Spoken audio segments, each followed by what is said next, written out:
Good morning, everyone. The crisis in North Carolina continues. Catastrophic flooding and tornadoes are still claiming lives and property. My most important message is first.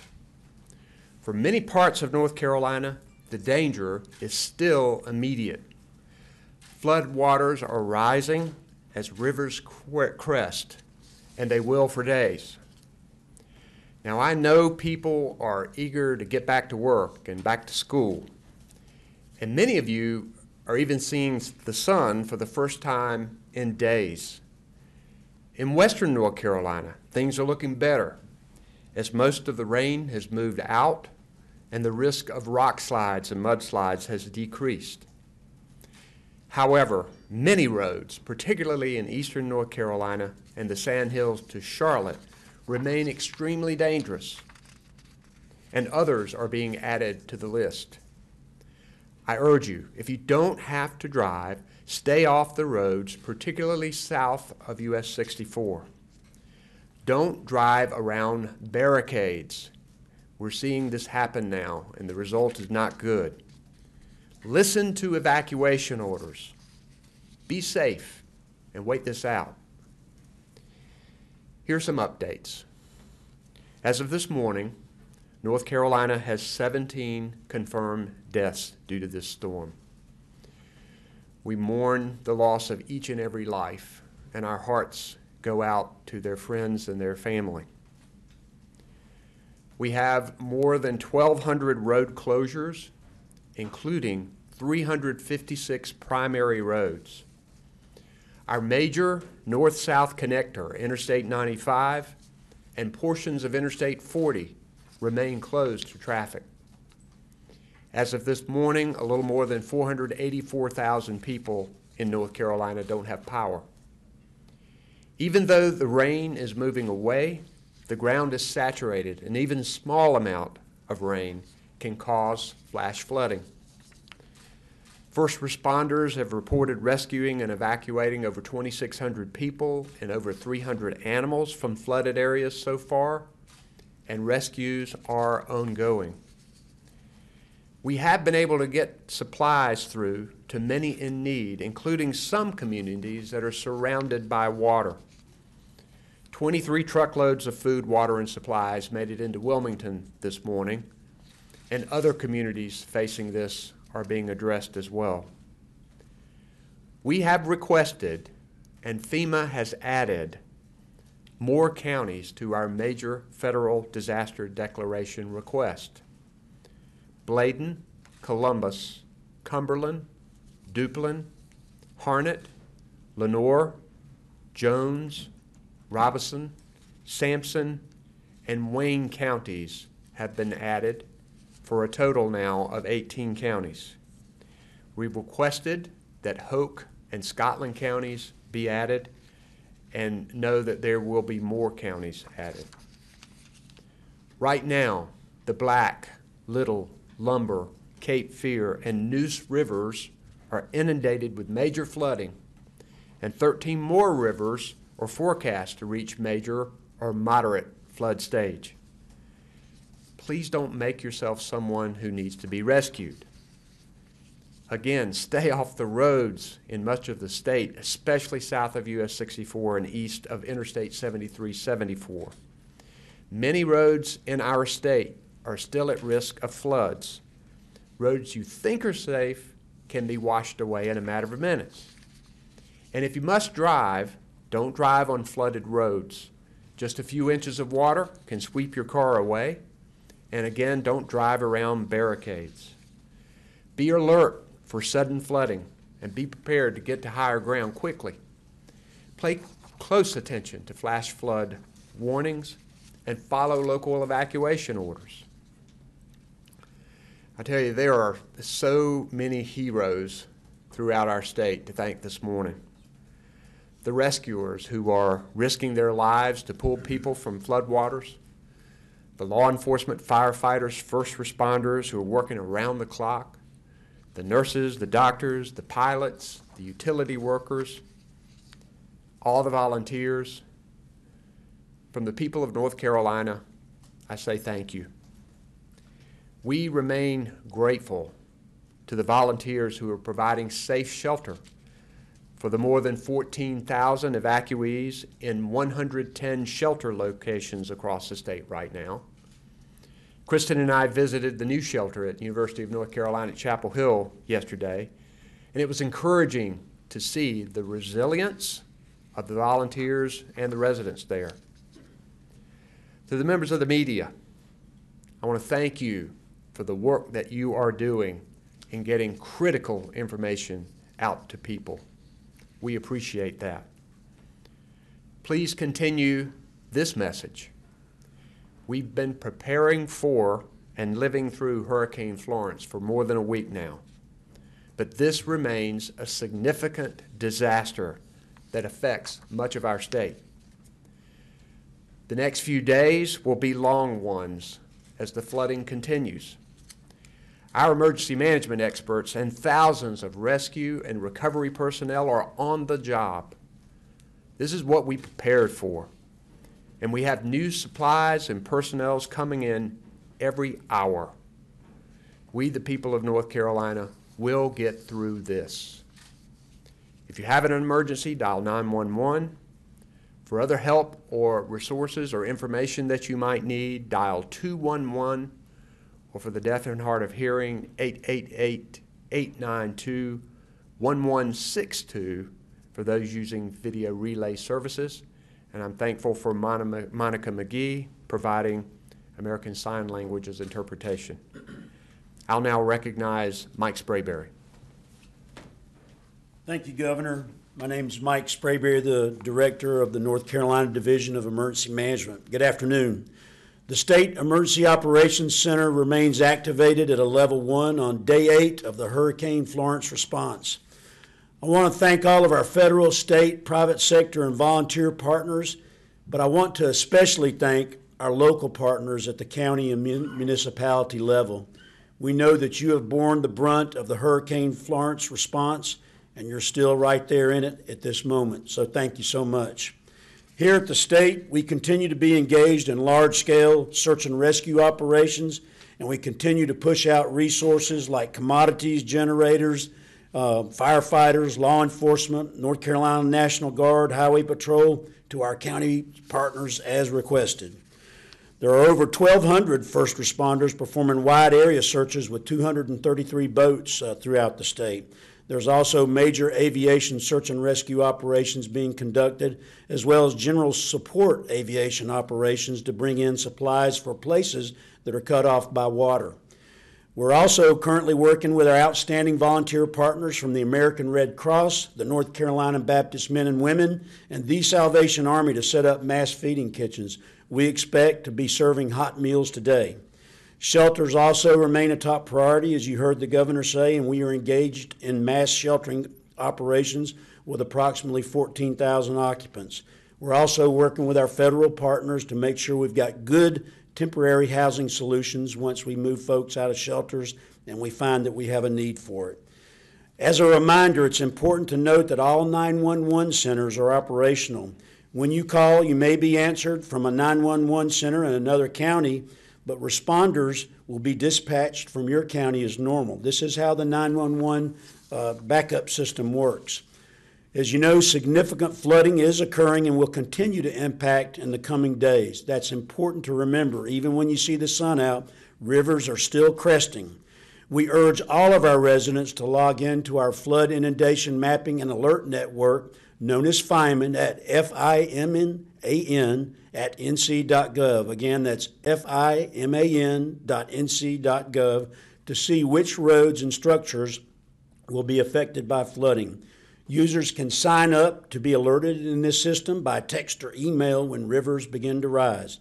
As always, please make sure you follow the guidance of your local officials. That's so important. And stay tuned to your local media to ensure situational awareness.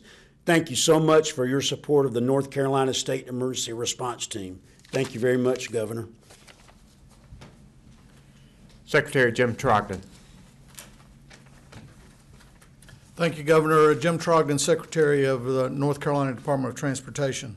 As of today, We have 356 primary roads closed across the state, and that number is up from yesterday's 180. Total roads, and we're seeing some positive movement, total roads overnight was 1,700. That's down now to 1,197, but that also includes secondary roads across the state. So we're seeing some gradual improvement in the condition of roadways. Mobility and access. Yesterday's focus was getting good access into Wilmington. We successfully did that. We have one major route that's supporting us, and we're working on the same thing to ensure we have good access into Brunswick County. Brunswick County's access has been up and down due to the flooding conditions and the dynamics of the flooding conditions. We are making great progress, especially in Craven, Carteret, Jones, up in that area of the center of the eastern North Carolina, in clearing debris from the roadways. We're making sure that mobility on the roadways, now that the floodwaters are down, will not be constrained by fallen trees. So the counties up there are reporting good progress in clearing trees out of the roadways. We're at 90% of all of our roads cleared in that county area. In Wilmington, New Hanover County, Onslow, Brunswick, Pender, we're able to clear debris, but only as the floodwaters are allowing it. So the areas that we have access, we're successfully getting the debris out of the roadway, but we're still struggling with getting access to all areas of those counties. And that's the same in Columbus and Robeson County as well.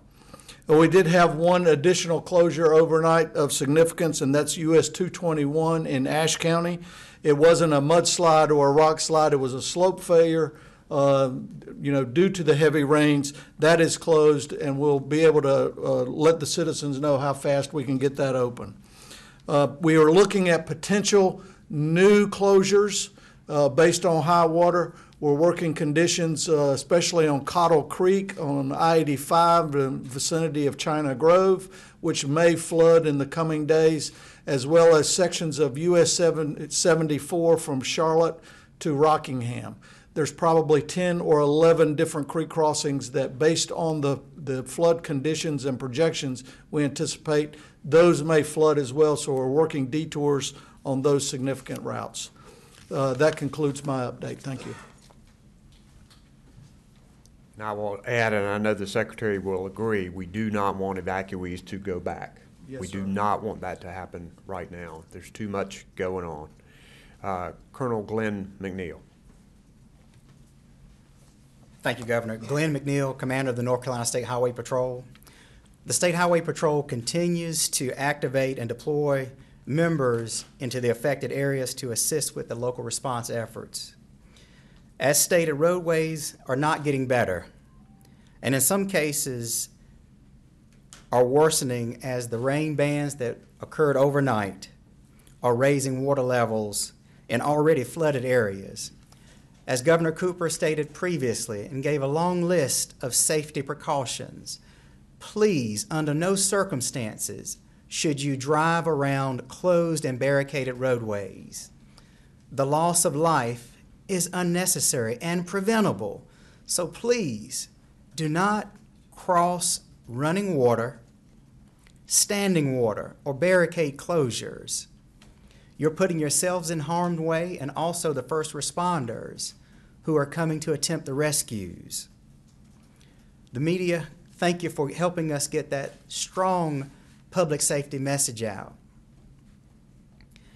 Just because the storm is moving out in your area, hazardous conditions still will continue for days to come.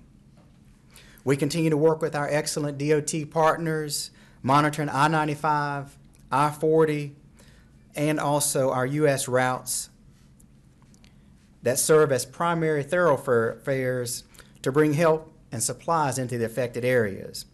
Overnight, our troopers responded to 99 collisions and 207 calls for service, which primarily involve road closures due to downed trees and flooded roadways. We'll ask if you have to travel. Before doing so, visit your local media and also visit drivenc.gov before you travel so that you have the most up-to-date travel information. This concludes my brief. Thank you. Dr. Mandy Cohen. Thank you, Governor. Mandy Cohen, Secretary of the Department of Health and Human Services. And as you know, we're doing everything we can to help the people impacted by Hurricane Florence. And we know that folks are feeling effects right now and will for many weeks and months ahead. So one of the things we are working on at the department is providing as much flexibility in our programs that help our citizens here in North Carolina as much as we can. So the first we're announcing today is some flexibility that our department is implementing in coordination with the U.S. Department of Agriculture. These flexibilities are around the programs for food and nutrition services.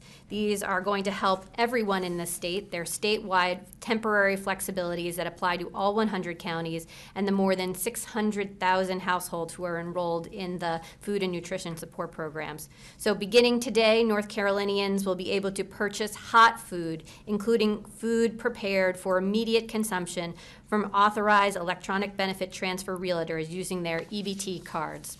All authorized EBT vendors in the state have been notified of this change, and this change is effective until the end of October. This is going to help families who are not able to prepare food at home due to displacement or to power outages, but we want them to still have access to warm meals.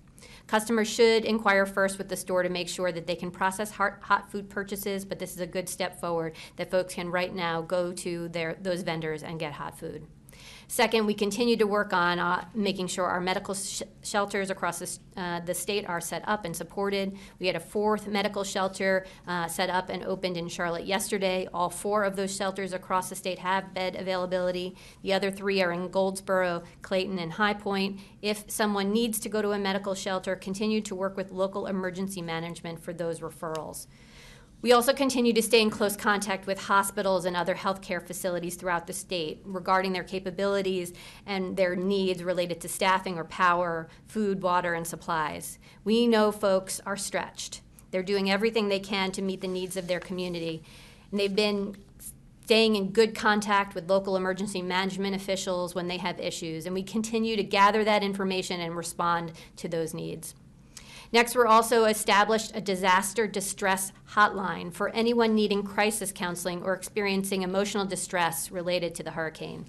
The distress helpline is 1-800-985-5990. It is a 24/7 hotline dedicated for crisis counseling for people experiencing emotional distress. Again, that's 1-800-985-5990. There's additional information on the Department of Health and Human Services website or the Hurricane Florence webpage.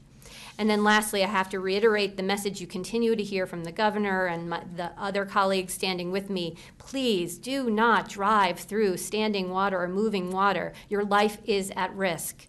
Please turn around, don't drown.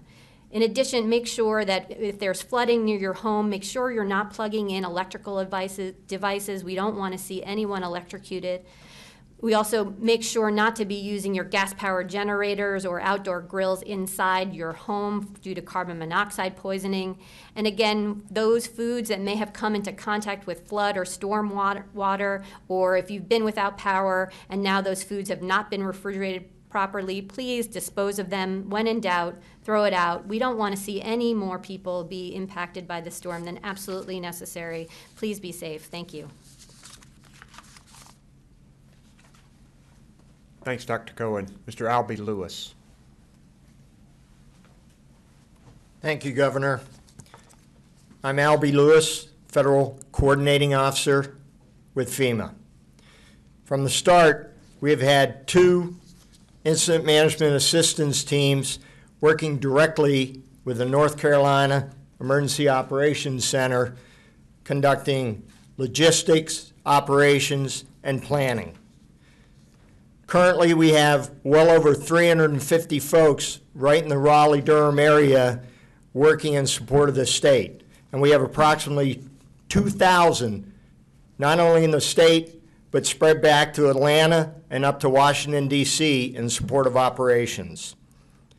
Last night, we assisted and pushed forward an additional 85 ambulances for patient evacuation and movement from facilities.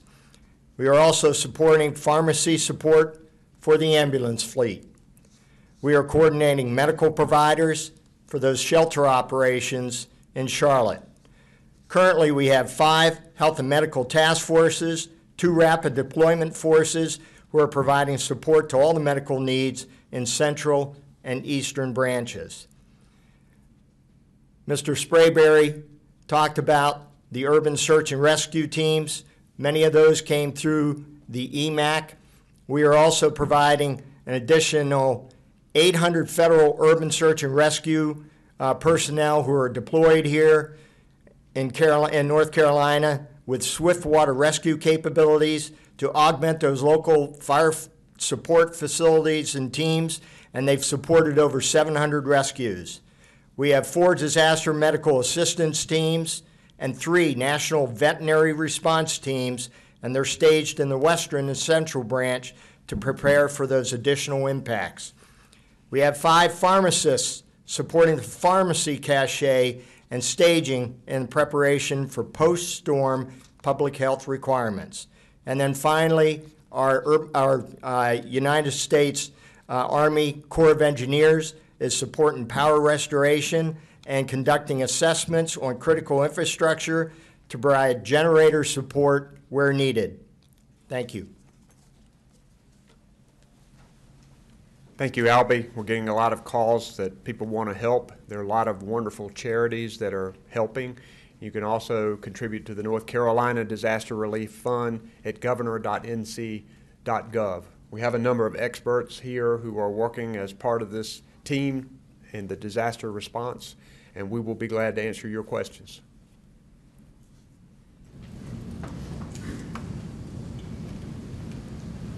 Governor Gary Robertson with AP. We talked a couple of days ago about how you would sum this up and compared to other North Carolina storms, but now as we're seemingly on day 5 or 6 of the storm, you start thinking about, are these storms like the monumental storms we hear in other parts of the country? We've heard about, we remember Andrew, we remember Katrina, we remember here in North Carolina Hazel. I mean, based on what you've seen and the life loss and the damage, how would you square those up with these other monumental storms?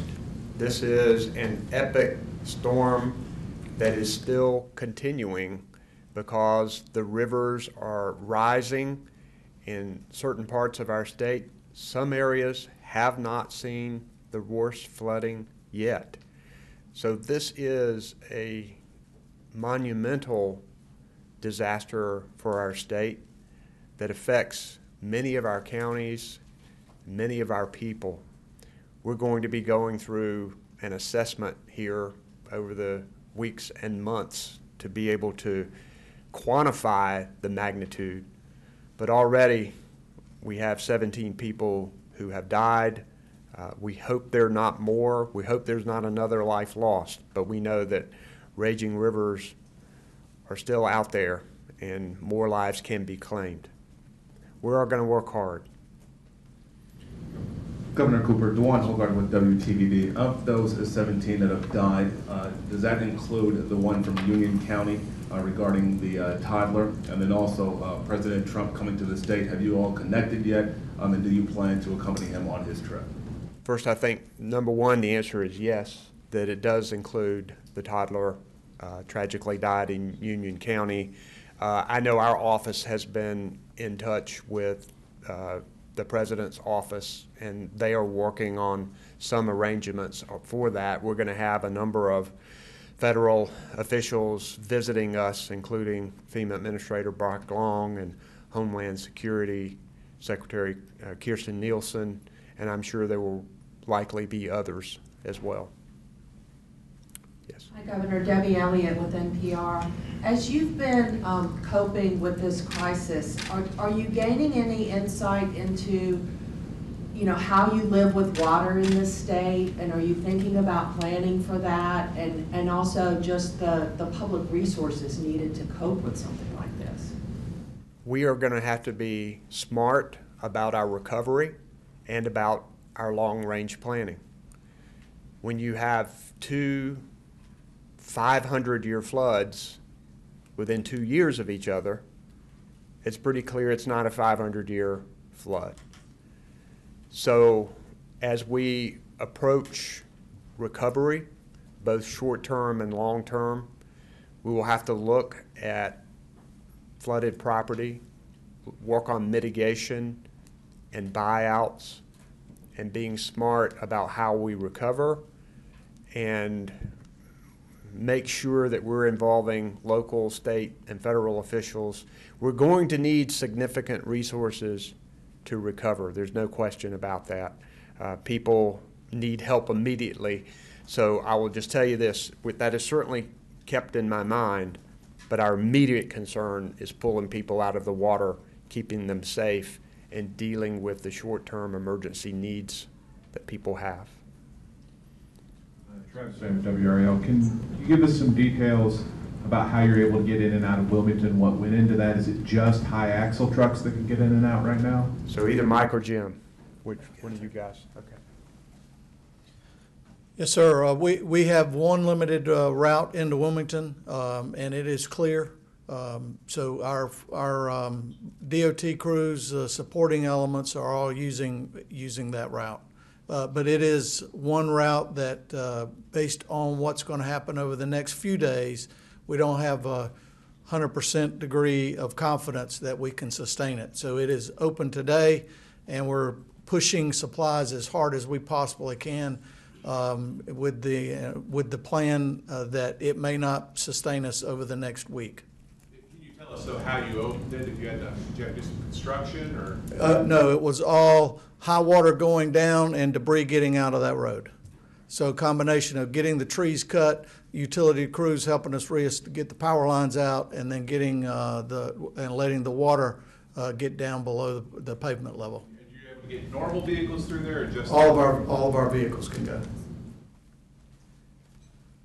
I'll emphasize again, this is another point why we don't need evacuees going back. We've got one limited route into Wilmington, and it's being used for supplies and necessary emergency material and utility workers and law enforcement, and we don't need people going back right now, particularly when this route may disappear tonight.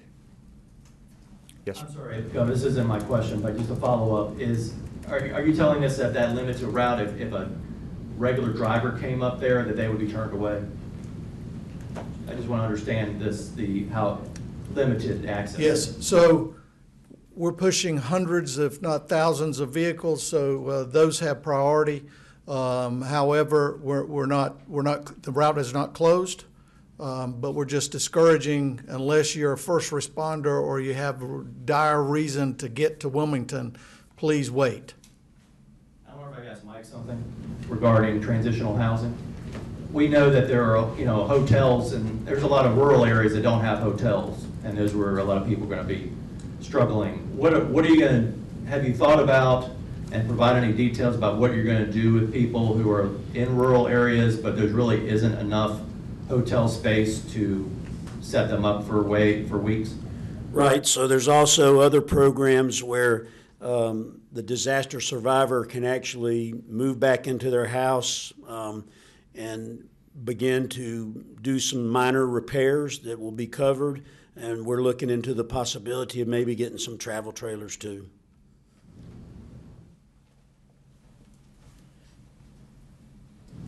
Travis with WRL, can you speak to dam breaches that we've seen and others that we're monitoring, particularly if there's some sort of imminent danger to people who have not evacuated yet? Michael. Okay. Michael. We've got two Michaels. So we're working very closely with the Department of Environmental Quality to monitor all of the high hazard dams. We had one small dam breach, I believe, in Brunswick County called Sanford Dam. There were no households, in the inundation flood map. So we are watching those very carefully to make sure that they're not, providing any issues to us. So still early, still much flooding and river cresting to go. So I know Secretary Regan and his team are. They actually are sitting right over there in the side of the state EOC, and we're linked up closely. Secretary Regan, do you want to respond? Okay. Other questions? Again, Dewan Hobart with WTVD. Can you speak to the situation right now in Durham County? We're hearing the Eno River has overflowed its banks. Anything you can say to those residents out there? Anyone address that? We'll get some information for you on that. One thing we do know, river flooding is dynamic, and it's happening all over the state as we speak. So we can get some information on that. Yes. Lauren Horsch with the News and Observer. I know Homeland Security Secretary Nielsen is scheduled to be in North Carolina today. Have you already met with her? And if you haven't, what are you planning to discuss, or what have you discussed with her so far? I will be meeting with her a little later in the day, and we will be discussing FEMA and immediate, and also the setup for long-term needs. I have had an earlier telephone discussion with her. We know that we're going to need significant federal resources. They have promised them across the board, and we're going to continue our contact with them. And I think she's going to come and look at some of the storm damage, as well as to meet with me today. And Albie Lewis and I will be going over and meeting with her.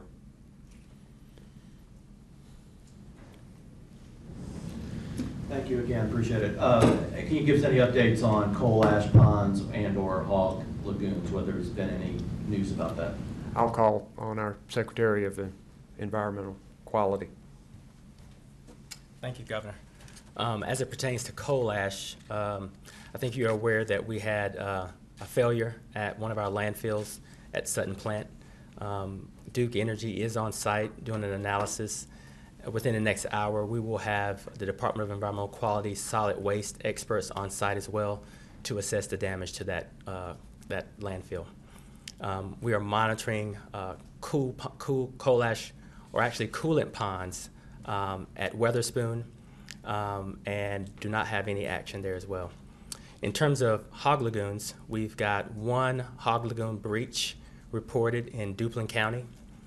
We've got 5 reports of hog lagoon overtops in both Jones and Pender County, and we've got 2 reports of hog lagoons being inundated by nearby bodies of water in Jones County. Those are what we've had reported thus far. Reports are continuing to come in, and as soon as the environment is safe, we will send staff out to evaluate those reports and look for any additional. That was Michael Regan, our Secretary of Environmental Quality.